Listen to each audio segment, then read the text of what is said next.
So magandang gabi po sa inyong lahat. Tayo po lahat ay tumayo at simulan po natin ang gawain ng Panginoon sa pamamagitan po ng isang awitin.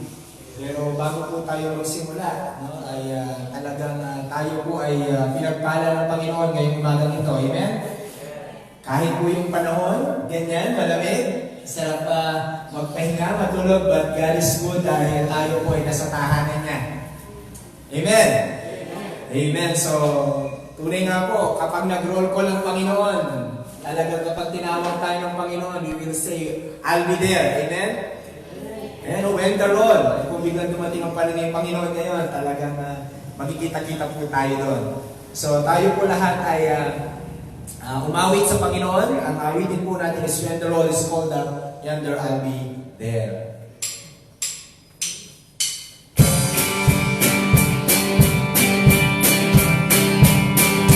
Malaya po kayo, ipalakpak ang inyong mga kamay. Taas ang inyong mga kamay kung kayo po ay gusto mag-praise sa Panginoon ngayong umagang ito. When the trumpet of the Lord shall sound, and time shall be no more, and the morning breaks eternal bright and clear. Then the saints shall gather over on the other shore, and the road is full of candle I'll be there. When the road is full of gather, and the road is full of gather, and the road is full of gather. When the road is full of gather, I'll be there. Verse 2. On the bright cloud this morning, when the day of Christ shall rise, and the glory of His resurrection share, then His chosen one shall gather to their home beyond the skies, and the road is full of gather, I'll be there. When the road is full of gather, and the road is full of gather, when the road is full of gather, when the road is full of gather, I'll be there. Verse 3. Let us labor for the Master come and Lord is very son. Let us stop and hold His one, His loving care. Then all the life is over and our work on earth is done, and the road is full of gather, I'll be there. When the road is full of gather, when the road is full of gather, when the road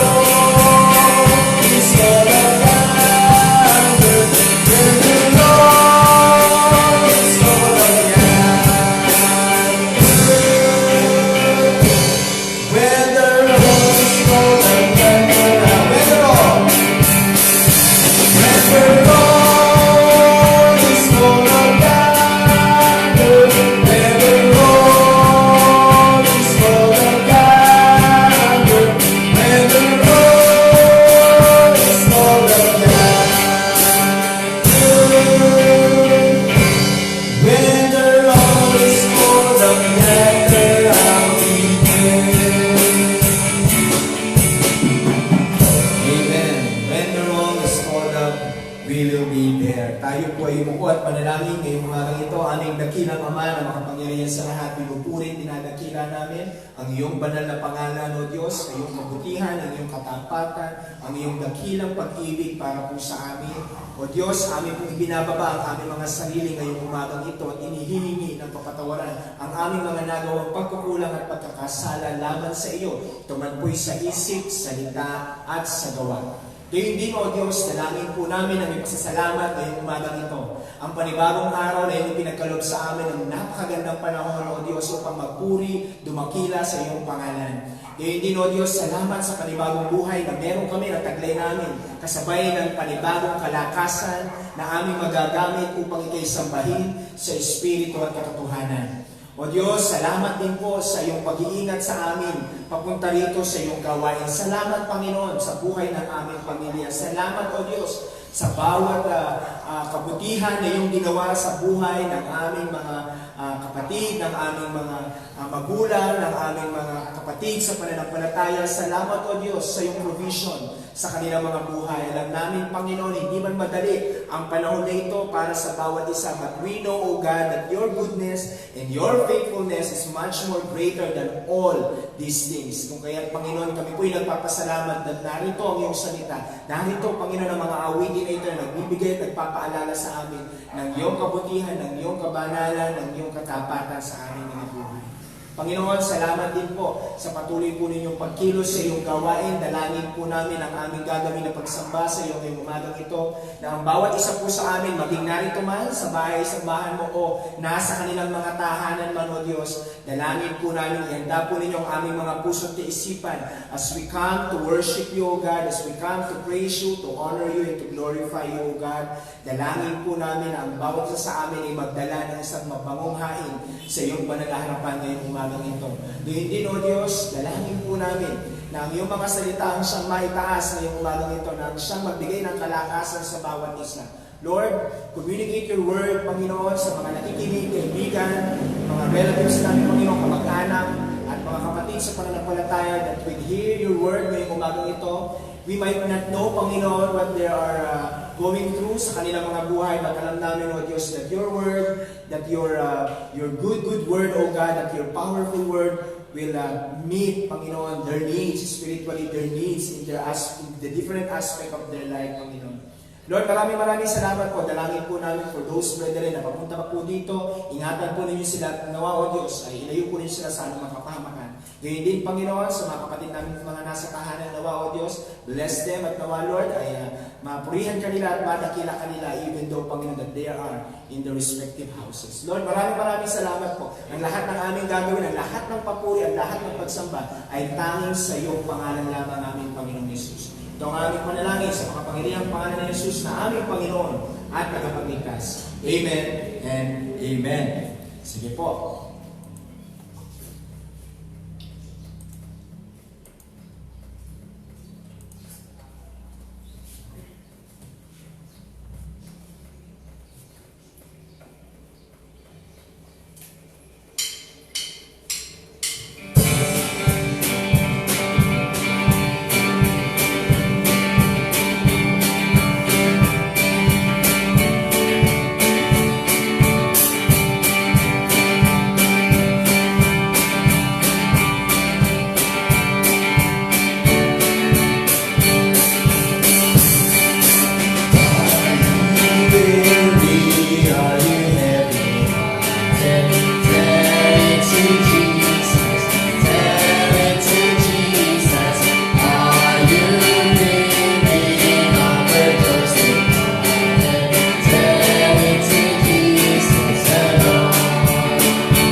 Pray po natin Pastor. Yes, Lord God, nabilang sa lahat, mga pangyarihan sa lahat, Panginoon.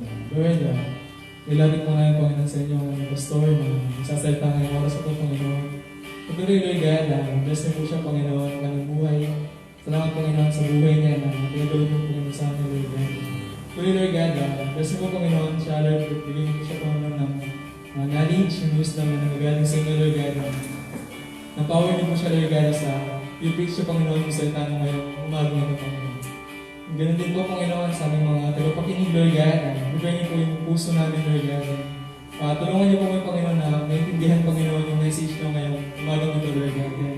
Magamit po namin, Lord God, sa pang-araw-araw ng buhay, Lord God. Patuloy, mag-grow kami, Lord God, in love and maging katulad mo, Panginoon, sa buhay namin. Thank you for loving us, Lord. In Jesus' name we pray.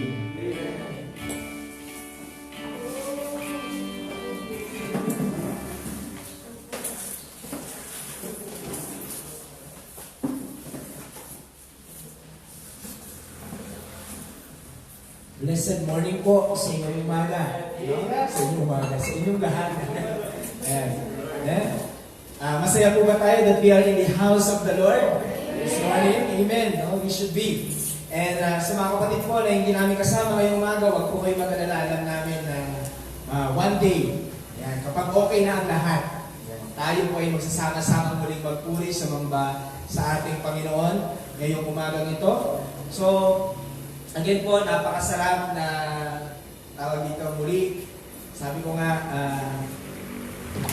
hindi ko alam, yung laging pakiramdam ko lagi kapag nandito ako sa gawain ng Panginoon, parang it is always another day, another brand new opportunity para magamit ng Panginoon, para makapagpuri sa Panginoon, para ma-bless ang Panginoon sa atin. Amen? Kasi na-bless tayo kay Lord or throughout the week So it's our time to bless the Lord. Amen? So bless the Lord, O my soul. Sabi nga sa kanta, 10,000 reasons. So we are going to bless the Lord this morning sa ating submission para sa Kanya. And let us continue in the Word of God. Balik po tayo dito sa John chapter 2, verse 1 to 11. And last Sunday po, binigyan natin ng pahapyaw ang verse na ito. We've seen the surface of the first miracle did by Jesus. So let us all stand, please, and let us read the Word of God. Please open your Bible in John chapter 2, verse 1 to 11. Basahin po natin all. Lahat ng mga lahat ng mga verses po. Verse 1, and the third day there was a marriage in Cana of Galilee, and the mother of Jesus was there. And both Jesus was called and his disciples to the marriage. And when they wanted wine, the mother of Jesus said unto him, they have no wine. Jesus said unto her, Woman, what have I to do with thee? My hour is not yet come. His mother said unto the servants, Whatsoever he said unto you, do it. And there were set there 6 water pots of stone, after the manner of the purifying of the Jews, containing 2 or 3 firkins apiece. Jesus said unto them, Fill the water pots with water. And they filled them up to the brim. And he said unto them, Draw out now, and bear unto the governor of the feast, and they bear it. Verse 9, When the ruler of the feast had tasted the water that was made wine, and knew not whence it was, but the servants which drew the water knew. The governor of the feast called the bridegroom, and said unto him, Every man at the beginning do set forth good wine, and when men have well drunk, then that which is worse, but thou hast kept the good wine until now.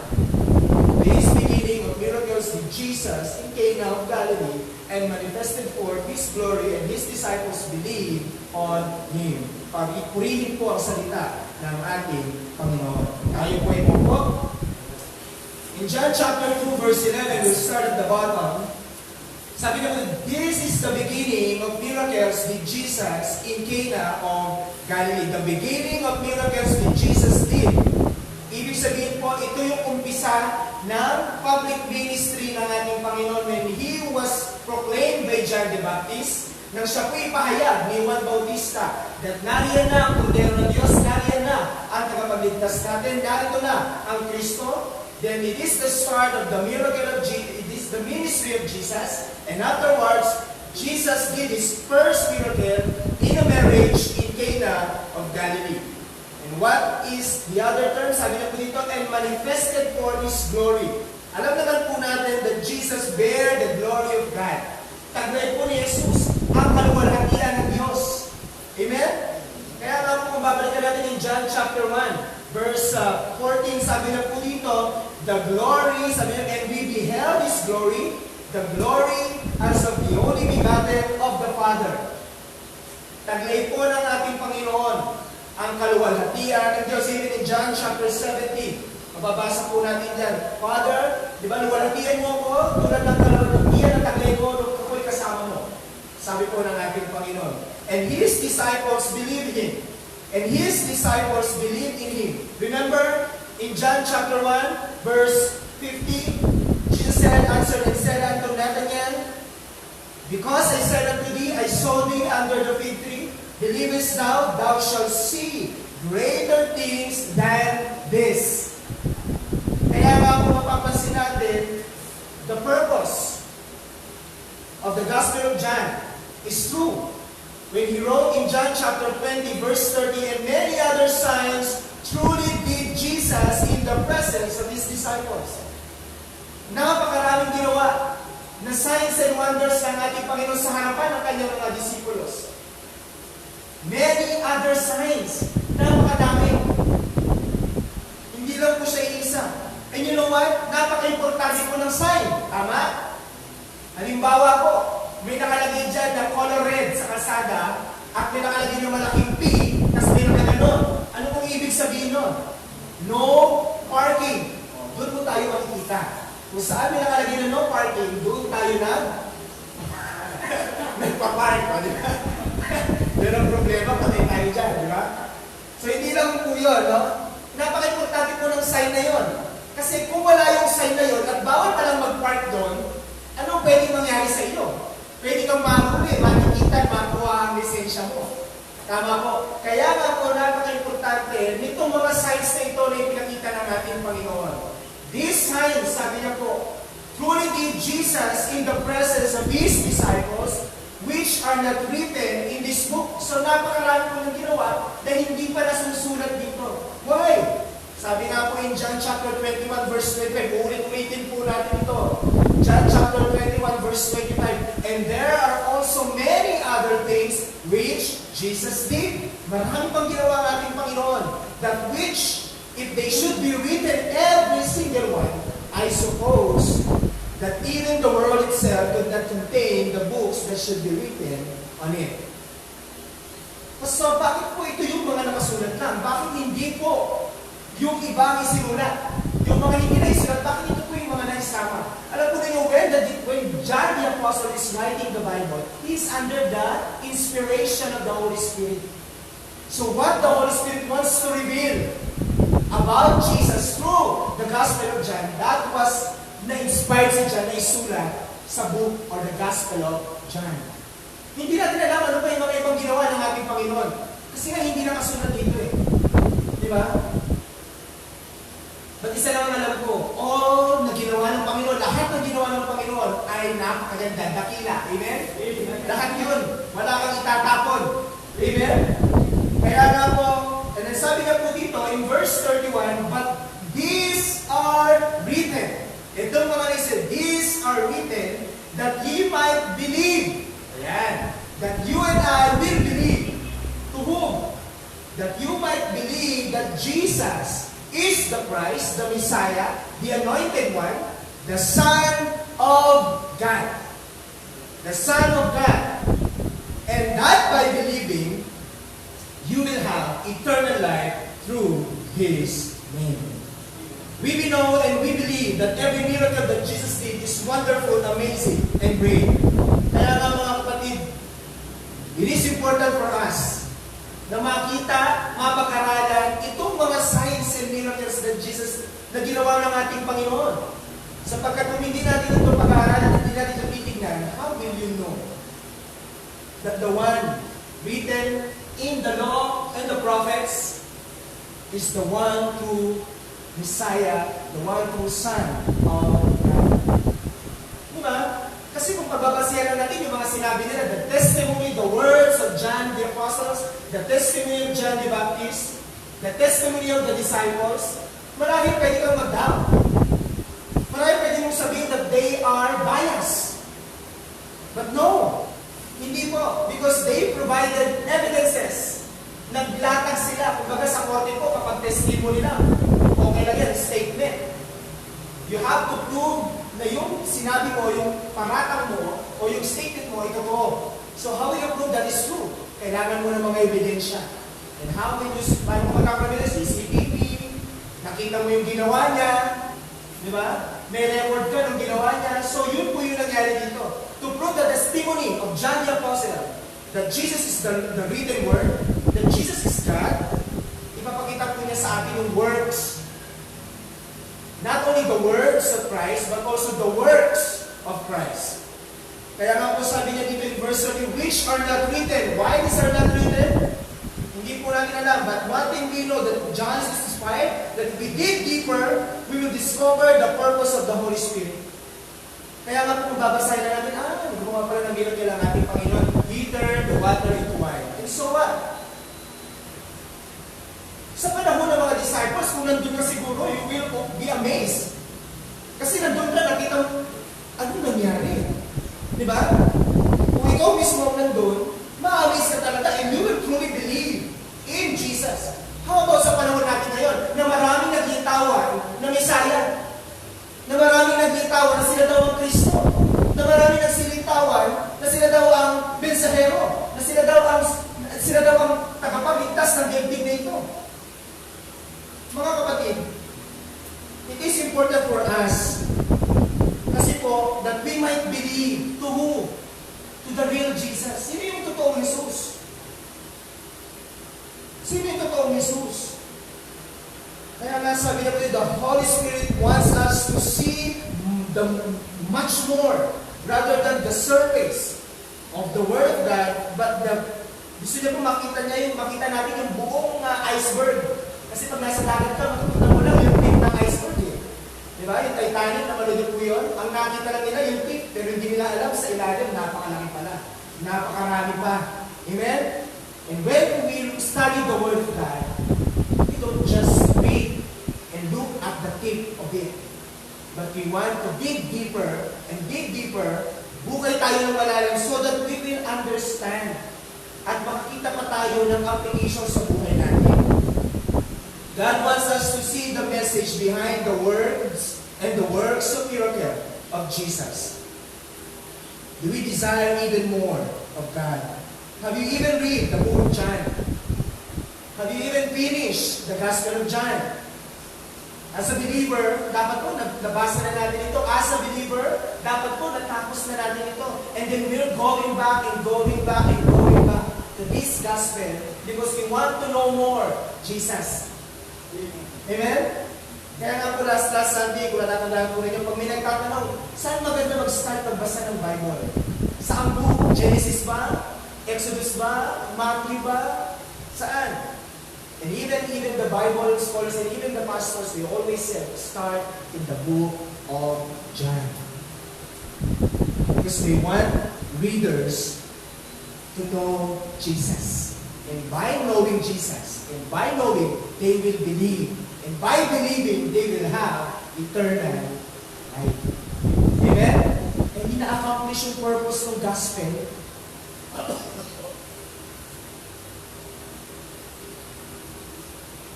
If you finish the book of John, the Gospel of John, after studying the book of John, did you know Christ more? Did you even love Christ more? That is the key. Why do you want to know more Christ? Because you want to love Him more. Amen? You want to become like Him more and more and more. Amen? Kaya nga gusto mo siyang makilala pa sa buhay mo. Makilala pa sa buhay mo. And if you want to know Christ more, kapatid, do not stop.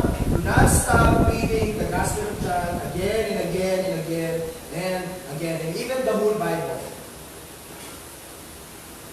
If you read the book of the Gospel of John and it did not cause you to know and love Him more, meron po sigurong problema. Kung binasa mo na to, paulit-ulit and wala pong nangyayari, parang hindi mo pa rin siya iniibig ng masigit sa dati, baka may problema. Diba? Baka may problema. The more you saturate, the more saturate, the more na binababad mo yung sarili mo. In the words and the works of Christ, the more you desire the real Jesus, the Son of God. Mga kapatid, last Sunday, the marriage in Cana. Makita po natin in John chapter 2. Makikita po natin in John chapter 2, verse 1 and 2. And the third day there was a marriage in Cana of Galilee, and their mother Jesus was there, and both Jesus called and his disciples to the marriage.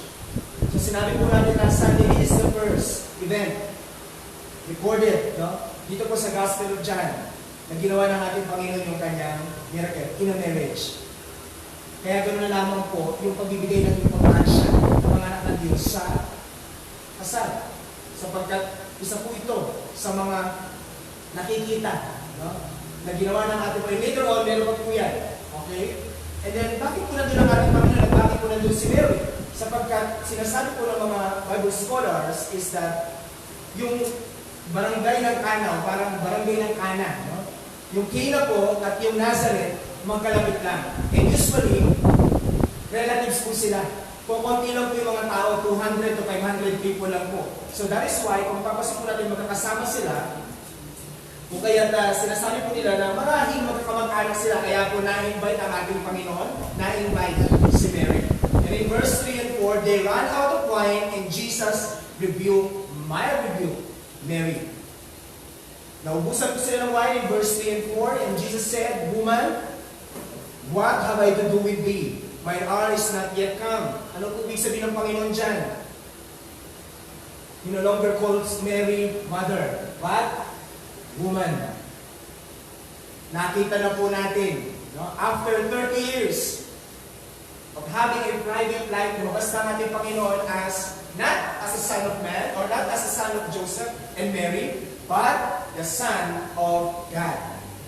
Kaya nga, if your business, if your will is not my Father's will, you are not my mother, you are not my mother, you are not my brother, you are not my sister.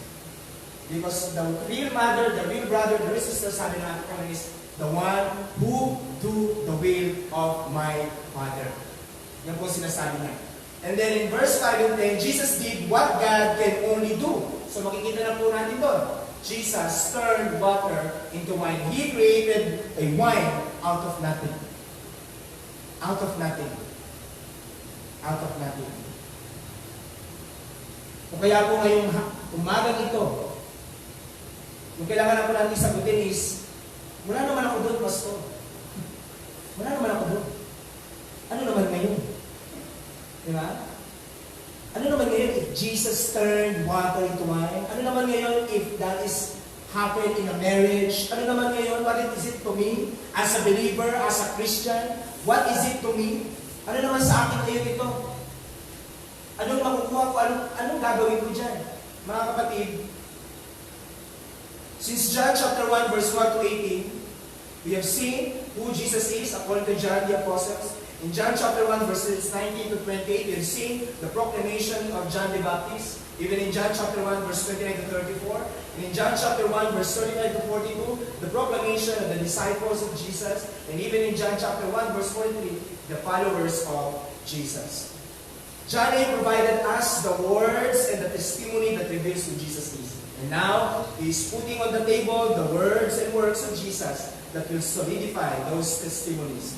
So what is it for us as a believer? Now, let us proceed to the message of the miracle of Christ. Number 1, it proves the deity of Christ. And that is the main goal of this gospel, to prove the deity of Jesus Christ, para patunayan ang pagka-Diyos ni Kristo. Why? Open your Bible in John chapter 5, verse 18. John chapter 5, verse 18. It is the main goal of John to prove to these people who Jesus is, so that by believing, they may have eternal life. As a believer, it is important to believe in this. You cannot just believe that Jesus is your Savior and He is not God. Hindi pwedeng naniniwala kang tagapagligtas siya and still, you are denying His deity, His Lordship. Yung pagka-Diyos siya, you're rejecting this truth written in the words of God. Ito po sabi in John chapter 5 verse 18. Therefore the Jews sought the more to kill Him. Why? Why the Jews want to kill Jesus? Because He's not only had broken the Sabbath, but said also that God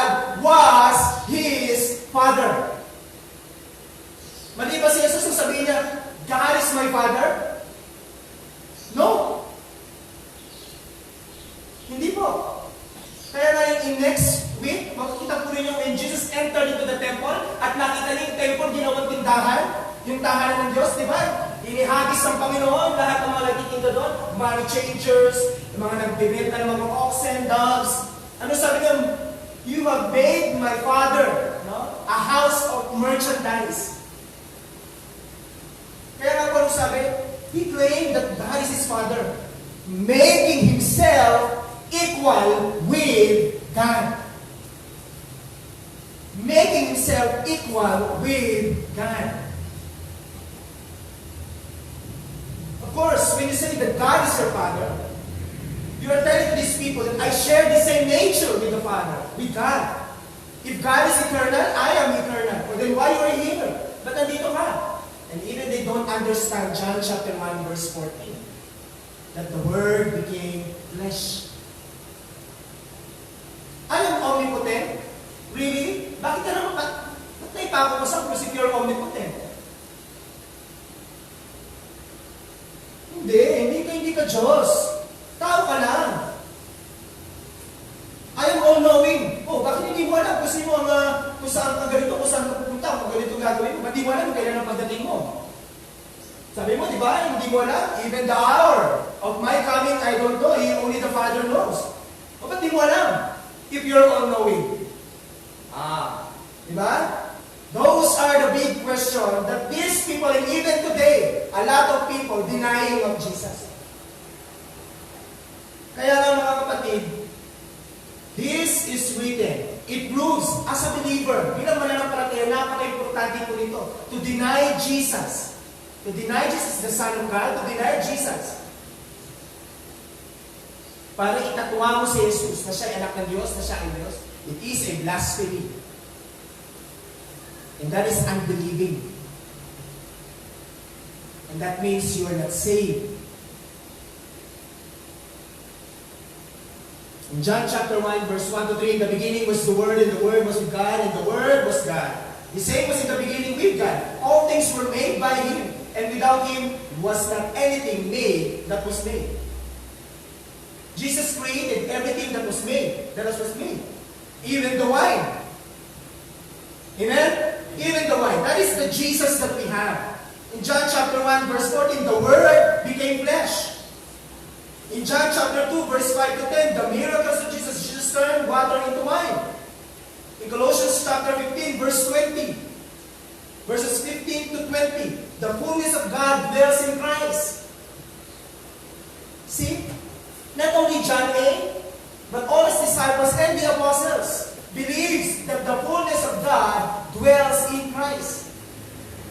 Because the power of the gospel, wala pong kapangyarihan ang mabuting balita if Jesus is a mere human being. Kung si Jesus ay isa lamang tao, mga kapatid, at hindi po napatutunayan sa aklat na ito ang pagka-Diyos ni Kristo, wala pong dahilan para magtipon-tipon tayo dito at purihin ang kanyang pangalan. Sapagkat kamukha lang din natin siya, tao. At alam naman natin, hindi natin dapat sinasamba o niyuyurakan o niyuyuran ang tao. Amen? Then why even the heavens and even the angels worship Jesus? In John chapter 20, verse 28, when Thomas realized that the risen Lord, na-realize niya talaga, nakita niya ang Panginoon, ano sabi niya? My Lord and my God. Magkakamali ba ang salita ng Panginoon? Yes or no? Hindi po magkakamali ang salita ng Panginoon. They were inspired by the Holy Spirit. My Lord and my God. These verses shows the fullness of God in Christ, and it separates Him from the other so-called Jesus of this world. Pastor, there is so-called Jesus ba? Yes, there is. Meron.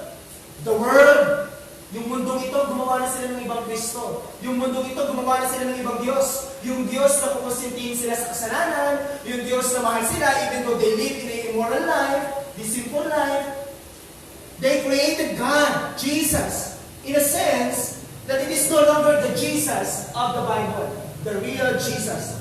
Totoo ba ito? Yes. Let us open our Bible in Matthew chapter 24. In Matthew chapter 24, Verse 11. And many false prophets shall rise and shall deceive many. This is the signs of the end. Ano sabi ng Panginoon? Many will rise. A false prophets, false teachers. And they shall deceive many. Ano ito mga ito? For example po, yung makita po ninyo yung si Pastor Todd White sa Amerika. After 16 years, sabi niya ganyan, no? I repent for not preaching the true gospel. Imagine niyo, ang tagal niya na nagpapastor, he is not preaching the true gospel. How about the souls na nasiran niya? Mga kapatid, anong ginagawa niya? Kung mapapanood po ninyo yung mga ibang video niya, they create so-called miracles. Na yung mga maliliit na paa, when they pray for it, humahaba daw, and people believe. Naniniwala sila doon. Is it true? Yes. Many will rise as false teachers. They claim that they can do miracles. And where now? Nasaan sila ngayong panahon ng COVID?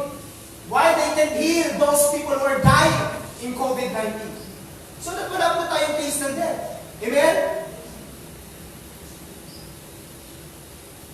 And in verse 23, that if any man shall say unto you, Lo, here is Christ, or there, believe it not. Ano sabi ng Panginoon? Darating ang araw may tatayo dyan na sabihin, I am the anointed one, I am the Son of God, I am the Christ. Ano sabi ng ating Panginoon? Do not believe, I am the messenger. Do not believe. Do not. Yan ang sabi ng Panginoon. Alam niyo kung bakit? Nakita niyo ba ang Panginoon? Nung siya'y lumabas, ako ang Messiah, gumanyan ba siya? Ako ang tagapagligtas? Siya ba mismo pinoclaim niya yung sarili niya? No. Kaya nga, you will know that the real Christ will not proclaim himself to be the king. Hindi niya sinabi, I am the king of Israel. Kaya nga, nandito na ako. No. Sino yung mga nag-proclaim that he is the Messiah, that he is the King of Kings? The people. Amen? Paano na-declare ng mga tao na siya yung tagapagligtas, yung Messiah, yung hari ng mga hari? Because they have seen the words and the works of Christ. Amen? Kaya nga po sabi dito, mga kapatid, do not believe in verse 24, for there shall arise false Christ. Nakakatawa, di ba?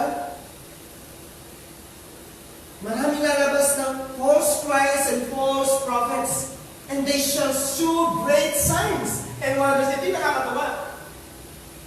May mga ginagawa sila mga signs and wonders.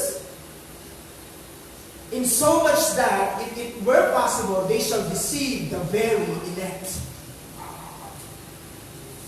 Kaya nga hindi na po hindi na po tayo dapat nanibago if some believers will turn to these false teachers because of these false miracles and signs and wonders.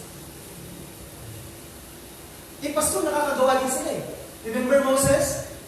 When Moses turned the stick into snake, nagawa din naman yung mga salamangkero eh. But you know what? The difference between the snakes, yung snakes na ginawa ni Moses, kinain ng mga snakes, ng mga false prophets. How will you know if it is false? Paano malalaman kung mali?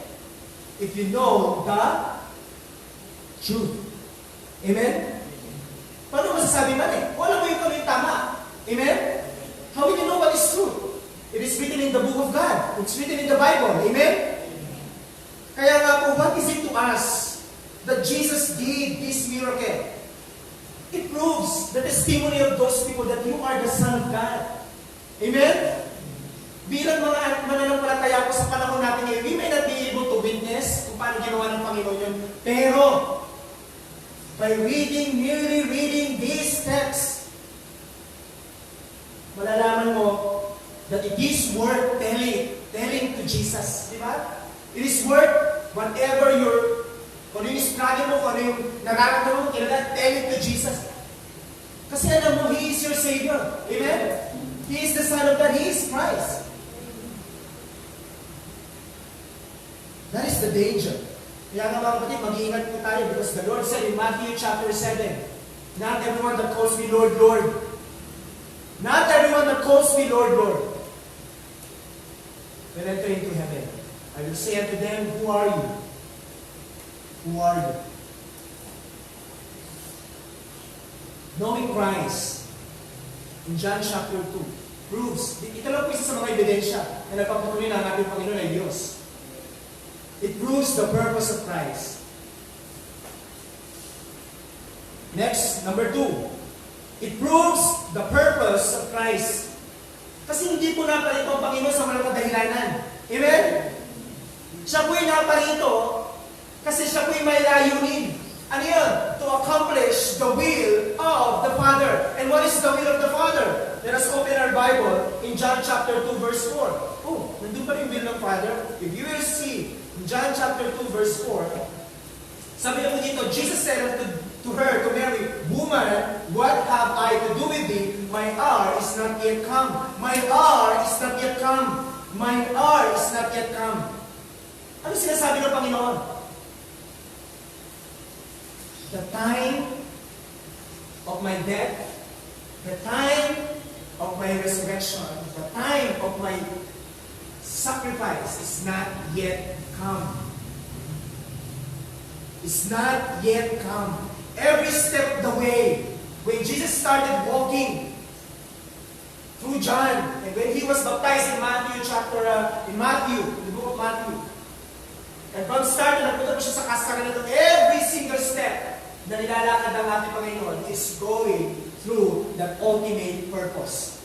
Ano po yung layunin ng Panginoon sa kanya? To accomplish the Father's will. And what is that? Mark chapter 10 verse 45. Mark chapter 10 verse 45. Kung sabi na salita ng ating Panginoon in Mark chapter 10 verse 45, this is the ultimate purpose of God in Him. For even the Son of Man came not to be ministered unto, but to minister, but to serve. What kind of service? And to give His life a ransom for many. That is the ultimate purpose of Christ. This first miracle of Jesus revealed His ultimate purpose to become a ransom for many. And even revealed the gospel, the future, yung mangyayari po sa ating Panginoon in John chapter, in 1 Corinthians chapter 15. 1 Corinthians chapter 15, verse 1 to 4. Moreover, brethren, I declare unto you the gospel which I preach unto you, which also ye have received, and where ye stand. And this is the ultimate purpose of Christ, to die on the cross for your sins, for my sins, to give us eternal life, and what? By which also ye are saved. Ye are saved. Ye are saved if you keep in memory what I preach unto you, unless ye have believed in vain. For I delivered to you first of all that which I also received, how that Christ died for our sins, according to the Scriptures, of course, and that He was buried, and that He rose again in the third day, according to the Scriptures.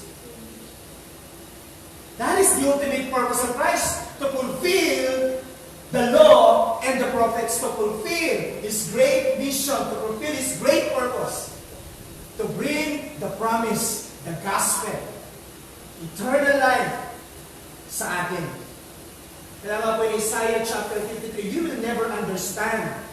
No? Hindi po natin mauunawaan itong ginawa ng ating Panginoon yung purpose niya unless hindi po natin makikita what kind of sacrifice did God make para lamang ibigay yung kanyang bugtong na anak para sa atin. And we are so grateful that we are saved, but we don't know. And kahit na-save tayo, we don't appreciate what Christ did because we don't know how did Christ felt. No? Hindi natin alam. Kaya nga po in Isaiah chapter 53, verse 3 to 8, ito kung sabi niya, He is despised and rejected of men. He is referring to Jesus. He is despised, rejected of men, a man of sorrows and acquainted with grief, and we hid as it were faces from Him. He was despised, and we esteemed Him not. Surely He had borne our griefs and carried our sorrows. Yet we did esteem Him stricken, smitten of God, and afflicted. Do you want to see the wrath of God? Gusto niyo makita kung gaano kagalit ang Diyos sa kasalanan? Look at the cross. That is the anger of God to sin. And He sent His only begotten Son to bear our burdens, to bear our griefs, to bear that pain instead of us. But He was wounded for His sins? No. He was wounded for our sins. Our transgression. He was bruised for our iniquities. The chastisement of our peace was upon Him. And with His stripes, we are healed. This is not a physical healing. Kapatid, hindi ito ginagamit para sabihin mo na, oh, by Christ, we are healed. Gagaling ka. Kasi naman si Kristo para sa iyo, you will heal physically. No. This refers spiritually. Hindi po ito physical. By His stripes, you are healed. Di ba, ginagamit yan ng iba eh. Ginagamit yan eh. By His stripes, you are healed. Di ba gumaling? It refers to spiritual life. Yung relationship sa Diyos na nasira. Kapatid? Sabi ng Panginoon, by His stripes, it was healed. That connection was restored if you believe in the Messiah. Kaya nga, number 6, all we like sheep have gone astray. Tayo yan. We have all turned our own way. And the Lord had laid on Him the iniquity of us all. God the Father put all our sins, ninagay po ng Diyos, ang lahat ng ating kasalanan sa Kanya. In verse 7, He was oppressed. We have seen it on the cross. And He was afflicted. Yet He opened not His mouth. He is brought as a lamb to the slaughter. Remember, He is the Lamb of God, the ultimate sacrifice for our sin. And there will be no more other sacrifice other than Him. Amen? And a sheep before his shearer is dumb, so He opened not His mouth. He was taken from prison and from judgment, and who shall declare His generation? He was cut off out of the land of the living, for the transgression of my people was He stricken. Kapatid, that is the purpose of Christ. Let me share with you this, the 1 Peter chapter 3, verse 18. For Christ also had once, for Christ also had once suffered for sins, the just for the unjust, and He might bring us to God. That is the ultimate purpose of Christ. To become a sacrifice for us so that you and I, tayo po, maidala niya. See? Maidala niya. The just, referring to Christ for us, sinners. That He might bring us, sinners, to God. Being put to death in the flesh, but quickened by the Spirit. Quickened by the Spirit. That is the ultimate purpose of Christ. Amen? Kaya kung babasahin mo lang yun, my hour is not yet come. Ano ibig sabihin ng Panginoon dyan? That He has a purpose. That He has an ultimate goal. And that, ano yun? To die on the cross, to be buried, and to be rose again, so that I might bring you to God, to the Father. Amen? Amen po. Kasi what is it for us? Okay, we will now appreciate the Lord. But every single step of Jesus is going to be on that Calvary, on the old rugged cross. Amen?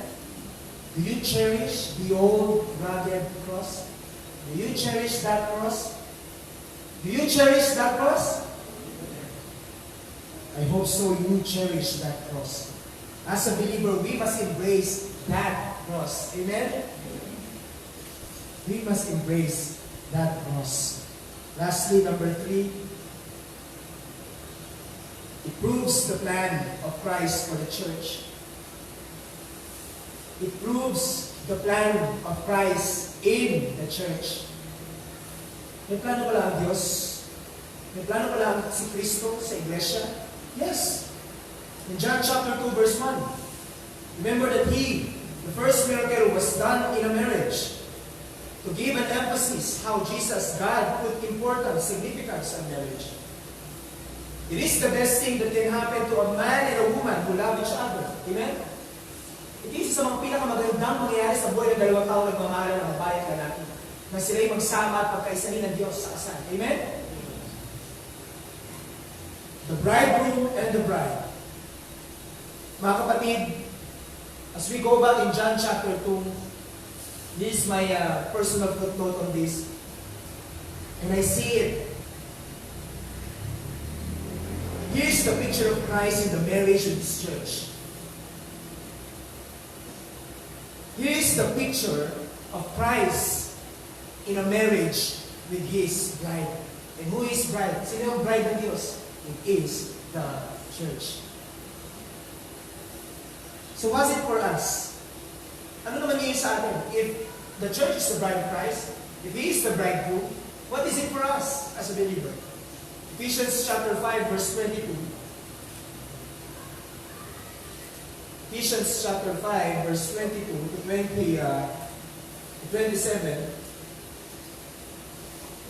Let me read. Wives, submit yourselves unto your own husbands, as unto the Lord. For the husband is the head of the wife, even as Christ is the head of the church, and He is the Savior of the body. Let me just stop there. Again, Christ is the head of the church. Nothing more, nothing less. Amen? Christ is the head. Wala nang ibang ulo ang iglesia, kundi ang ating Panginoon lamang. Amen? It's not a man, hindi po yan tao, hindi po yan ako, hindi po yan kung sino-sino. It is only and only and only Christ. Therefore, as the church is subject unto Christ, so let the wives be their own husband in everything. Husbands, love your wives, even Christ also loved the church and gave Himself for it, that He may sanctify and cleanse it with the washing of the water by the word, that He might present it to Himself a glorious church, not having a spot or wrinkle or any such thing, but that it should be holy and without blemish. Ano sinasabi dyan ni Paul? Nanda po tayo sa 2 Corinthians. Ito po yung gusto ko dyan. Ephesians 5:22 to 27. Punta po tayo so that we will understand that in 2 Corinthians chapter 11, verse 2. Ano ibig sabihin dyan ni Paul?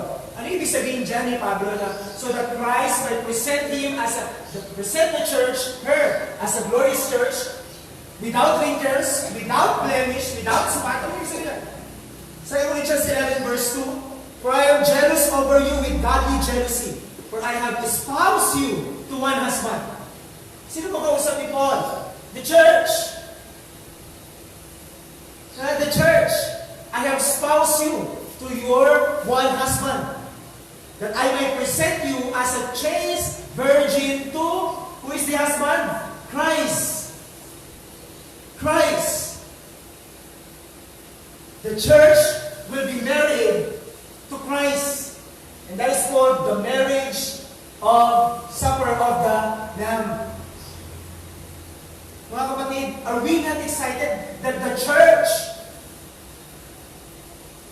will be married to Christ? And that is the picture. Kaya nga po sa, it is betrothal. Ano yung betrothal? Ito yung sinasabi natin na sa culture po ng mga Hudyo.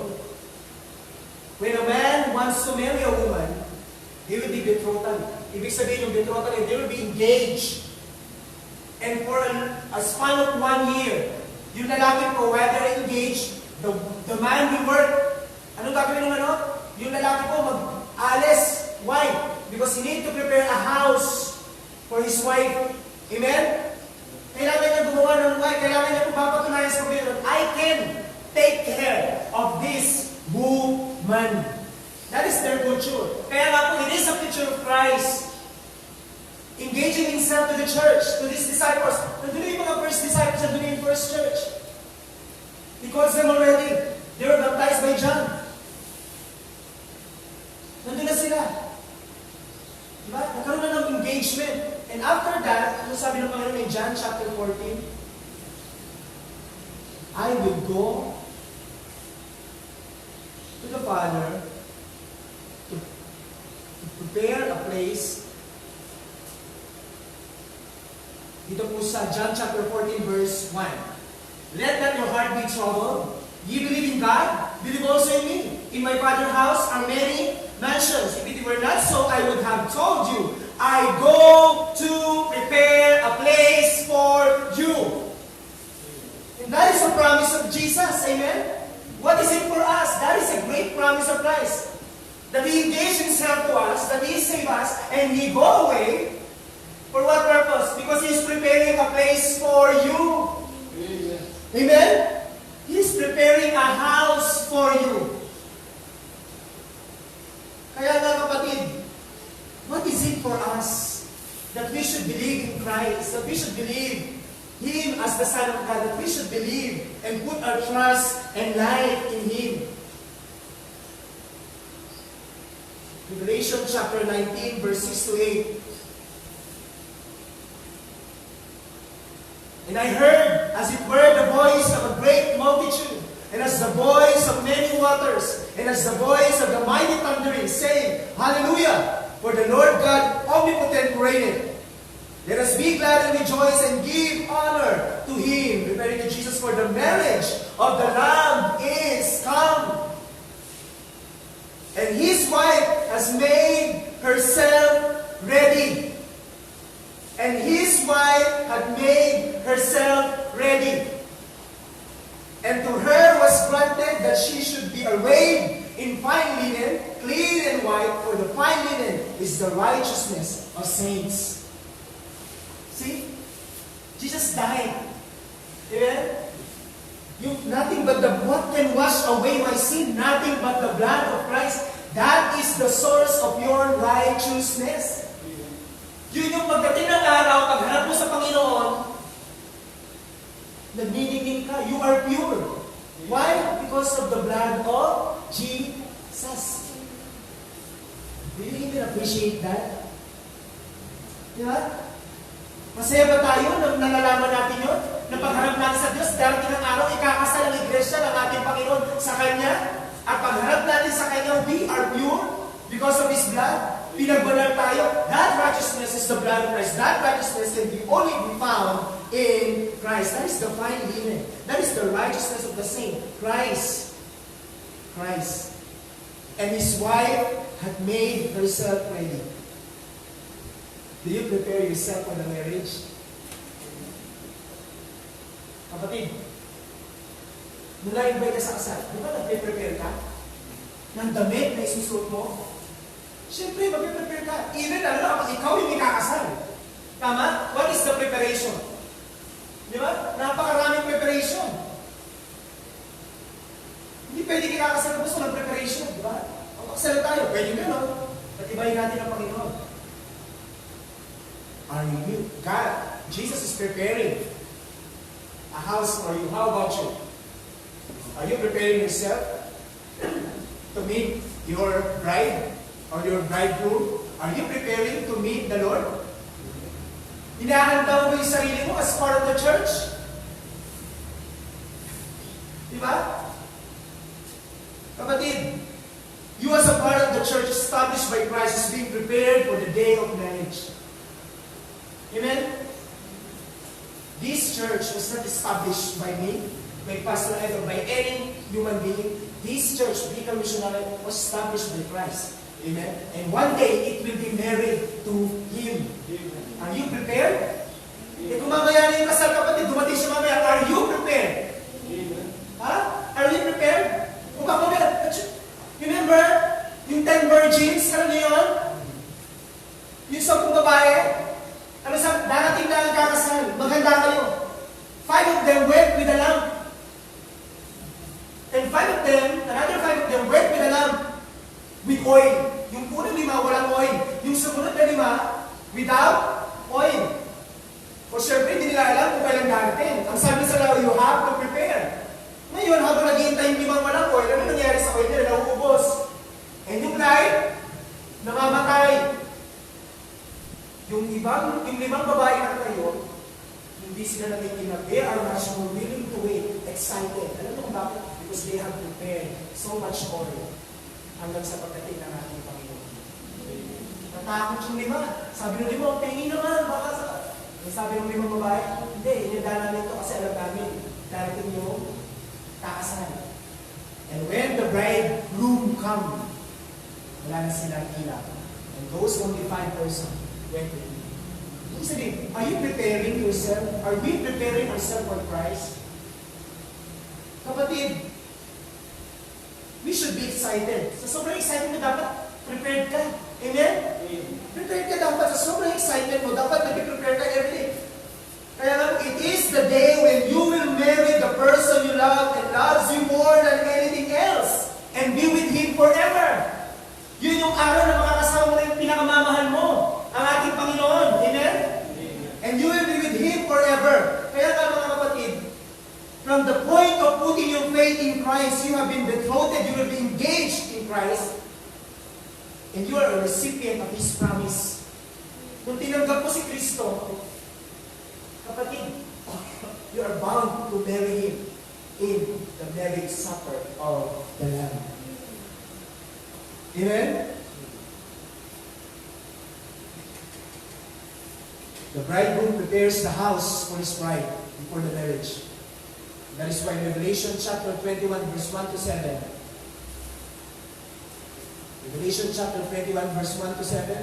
And I saw a new heaven and a new earth. For the first heaven and the first earth were passed away, and there was no more sea. And I, John, saw the holy city, New Jerusalem, coming down from God out of heaven, prepared as a bride adorned for her husband. That is our house. That is our house. And I heard a great voice out of the heavens say, Behold, the tabernacle of God is with men, and He will dwell with them, and they shall be His people, and God Himself shall be with them, and be their God. And God shall wipe all away tears from their eyes, and there shall be no more death, neither sorrow nor crying, neither shall be there any more pain, for the former things are passed away. And He that sat upon the throne said, Behold, I make all things new. And He said unto me, Write, for these words are true and faithful. Kapatid, our Savior, our Lord Jesus Christ, is true and faithful to His promise. Amen? Are you going to embrace that or not? It's up to you, mga kapatid. Kaya na bilang pagtatapos, look at the promise in Revelation 22 verse 1 to 6. Hindi ko lang pumapigilan, gusto ko sabihin sa inyo ito. And He showed me a pure river of water of life, clear as crystal, proceeding out of the throne of God and of the Lamb. And in the midst of the street of it, and either on the side of the river, was there any tree of life? For there 12 manner of fruits, and yield her fruit every month. And He yielded fruit every month, and the leaves of the tree were for the healing of the nations. And there shall be no more curse, but the throne of God and the Lamb of God shall be in it. And His servants shall be serve Him, and they shall see His face, and His name shall be in their foreheads. And there shall be no more night there, and there shall be no candle, neither light or sun, for the Lord God giveth them light, and they shall reign forever and ever. And He said unto me, These sayings are faithful and true. And the Lord God of the holy prophets sent His angel to show unto His servants the things which must shortly be done. Shortly be done. Saya, no? Parang malungkot kayo. Hindi kayo prepare. Hindi kayo prepare? Kasi ano tayo? Di ba? Are we happy? That in these verses, Jesus has given us, the Holy Spirit has revealed in us the things which are to come. Kaya nga mga kapatid, we should be excited in meeting our bridegroom, in meeting our Savior. Kasi alam natin that these are true and faithful. Amen? And for those who doesn't want to believe in Christ, for those who are anti-Christ, for those who reject Christ, there is a warning. Revelation chapter 22 verse 7.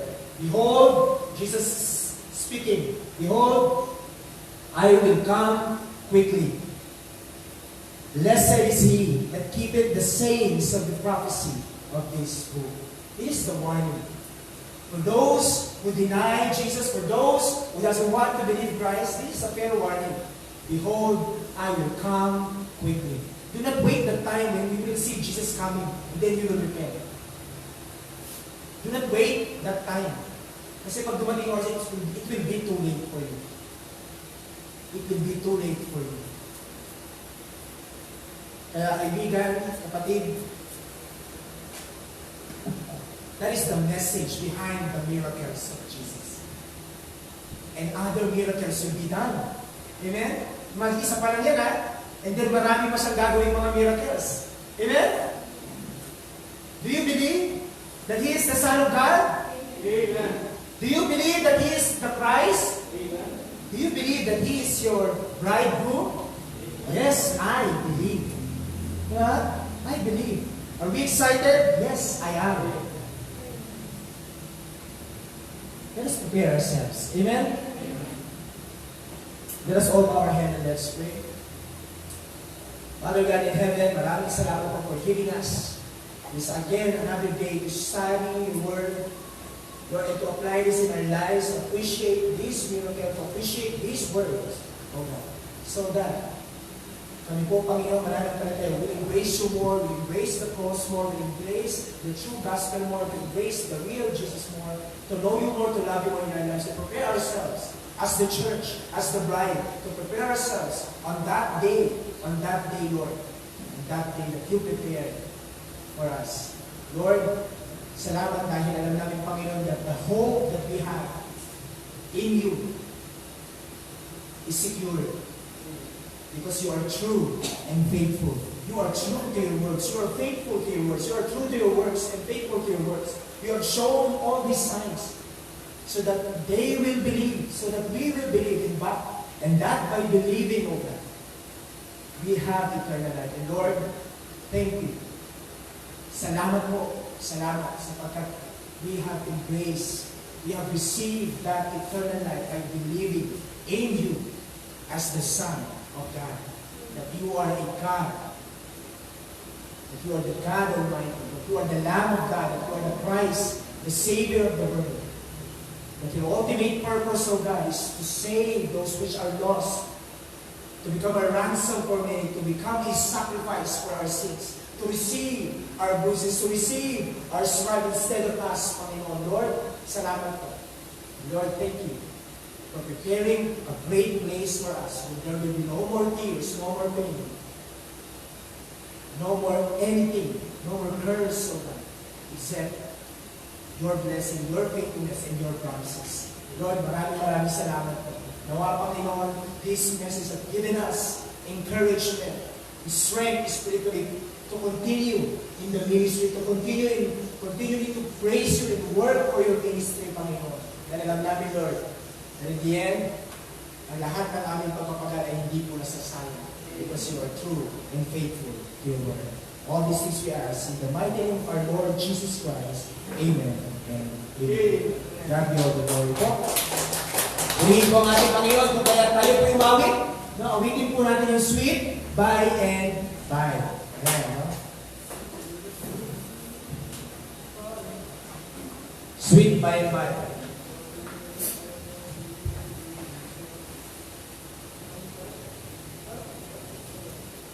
Ayun po tayo, mga kapatid.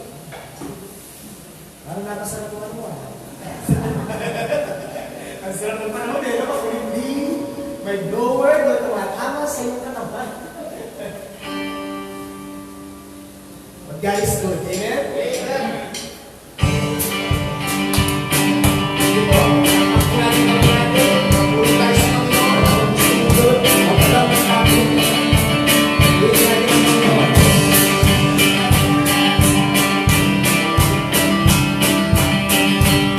Let's sing the first stanza. Where's the land? There's a land that is greater than great, and by faith we can see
And we are asking for strength for them. We are asking for your protection for them. Alam namin, Panginoon, that this is the only best thing that we can offer to them to be safe, Panginoon, sa aming mga sariling tahanan. At Lord, to also pray for them para po sa kanilang patuloy na pag-commit sa kanilang trabaho as a nurse, doctors, soldiers, and even policemen. Lord, salamat po sa kanilang mga buhay. Dalangin po namin na patakin po nila sila mentally, Panginoon, physically, emotionally, and spiritually, O God. Lord, we pray for them. We pray for them. Dalangin po namin na nawa sa mga ganitong panahon, Panginoon, ano man yung kanilang nararamdaman na lungkot, i-comfort mo sila. Ano man yung nararamdaman nilang anxiousness, Panginoon, stress, o whatever it is, Panginoon, Lord, i-comfort mo po sila sa mga bagay na yan, and empower them, O God. At nawa, Lord, dalangin po namin na they will not be, Panginoon, much more infected, Panginoon, ng virus na ito, na mailayo po sila sa anong mga karamdaman na sakit. Indeed, Panginoon, we are praying for our nation. Lord, dalangin po namin ang aming bansa, Panginoon, sa kanila ng mga taas ng bilang ng mga COVID positive, Lord. Dalangin po namin ang protection ninyo sa aming bansa. There will be no more other viruses, and there will be no more other sickness that will enter into this nation. And Lord, dalangin po namin within the course of this country, Panginoon, dalangin po namin ang your protection sa bawat Pilipino na, Panginoon, na nandito sa aming bansa, Pilipino sa ibang bansa. Dalangin po namin ang kagalingan ng aming bansa. Dalangin po namin patuloy, Lord, na inyong pong pagkilos at pagpapalakas sa aming bansa upang, Lord, na hindi na pumalap pa ang virus na ito. Maging sa aming mga leaders, Panginoon, mula sa presidente hanggang sa pinakababaw, Diyos. Dalangin po namin na i-guide po rin sila with your wisdom, with your love, Panginoon, with your peace, so that, Lord, they can prepare decision, plans, Panginoon, kung saan ito po mas makakabuti para po sa nakakanabi. O Diyos, dalangin po namin ang aming bayan, ang aming probinsya, ang aming barangay, so God, Lord, Lord, tulungan po ninyo ang bawat isa sa mga mamamayan na nandito na magipagkaisa, Panginoon, sa aming pamahalaan, sumunod sa bawat aming tuntunin. At nawa, O Diyos, tulungan po kami, Panginoon, na ingatan ang aming mga sarili kung paano po at kami makakatulong din para sa aming bansa. Lord, dalangin mo po na nawa protection, provision po ninyo sa mga kapatid sa pananampalataya, sa mga tao nito, sa mga kapatid na nakikinig, pamilya, kaibigan ko, trabaho, ay nawa ipagalaw po ninyo, Panginoon. Nawa, Lord, ay sooner or later, alam namin, Panginoon, that you will provide the way. Panginoon, you will provide the way, Panginoon, kung paano po malalagpasan o overcome ang virus na ito. Lord, maraming salamat po. Itatapos po kami sa aming pag-uwi, sa aming pagsamantalang pag-iwaywalay. Nawa, O Diyos, ay maging magalak po ang bawat isa. Ibahagi kami sa aming Panginoon na aming narinig ngayong umaga ito sa aming mga kaibigan, kasi kamag-anak. Ito pang aming panalangin sa makapangyarihang pangalan ni Jesus na aming Panginoon at tagapagligtas sa lahat ng sabi na Amen and Amen. Maraming salamat. God bless you sa inyo lahat.